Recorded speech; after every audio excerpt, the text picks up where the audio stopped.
Hi, I'm Matt Reeves, writer, director, producer of The Batman.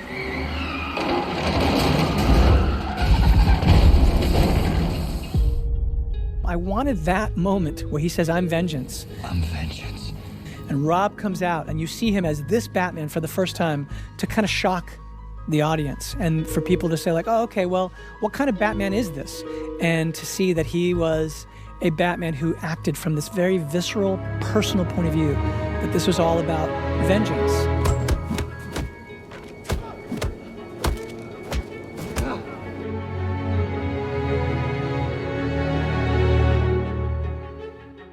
In this audio commentary, director Matt Reeves breaks down his approach to writing and directing The Batman. We'd seen sort of the Playboy version who drives a Maserati and, has many women on his arm. And I just thought, well, there's another reaction that someone who's been through what Bruce has been through could have, which was to sort of withdraw, to become kind of recluse. And that if you did see Bruce, it was a rare sighting. It was almost like seeing Howard Hughes or something. All of those things would make the world look at him as this kind of tragic celebrity. And that's his cover. They have no idea that he's actually Batman. You might be surprised to hear where some of the inspiration for The Batman came from. When I was writing, I also found a journal from a rookie cop, the first year of his career. And he was talking about going out, that he worked a night shift. And he talked about becoming a nocturnal animal because he was coming out at night. And I just thought that was so great. And I thought it so spoke to this idea of Bruce going out. And in a way, in talking to Rob, this was very much our discussion, that when his parents are killed, he never has really gotten over that. And so being Batman is really him just trying to make meaning of his life. And so while it sounds very heroic in a certain way, it's actually personally driven.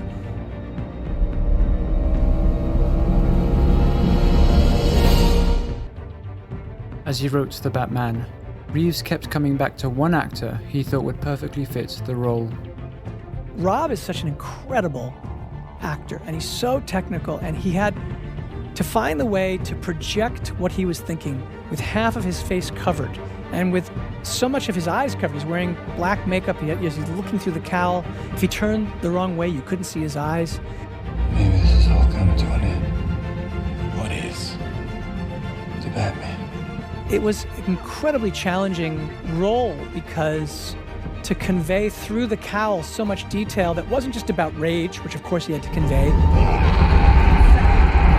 but was also about trying to piece together clues and being confused and broken up emotionally and all of these different things that had a level of subtlety that with half your face it's hard to convey. Rob found a way to do. He's just an incredible actor. Even having a phenomenal script and a brilliant cast, shooting the Batman film would provide its own set of challenges. I mean, it's funny even here, like shooting a Batman film, you look at this and you think, oh, it's fine. So Batman is just looking, he's got his UV light, he's looking for clues. My memory of shooting this scene was how impossible it was in a Batsuit. In fact, even his ears fitting into this Aston Martin was very difficult.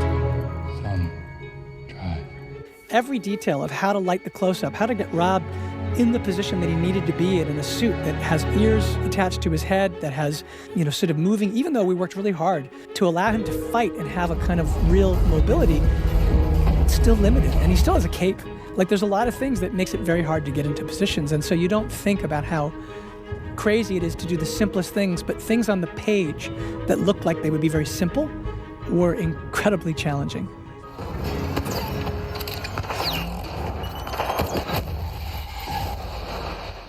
In this movie, we see Batman in his second year of being a vigilante.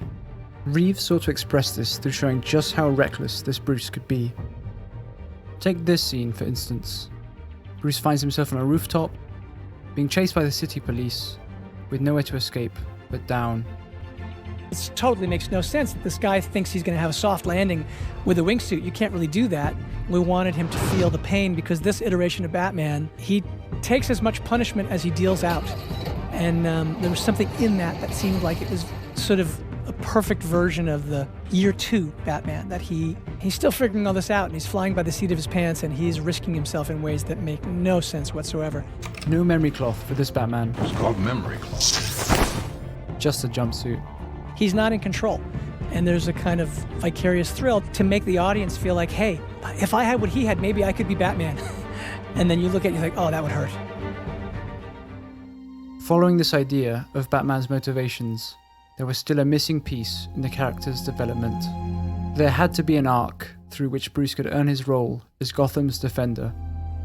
Near the end of the film now, Bruce is forced to act in a self-sacrificial way. But here, it's like a call to action. Batman has to be more.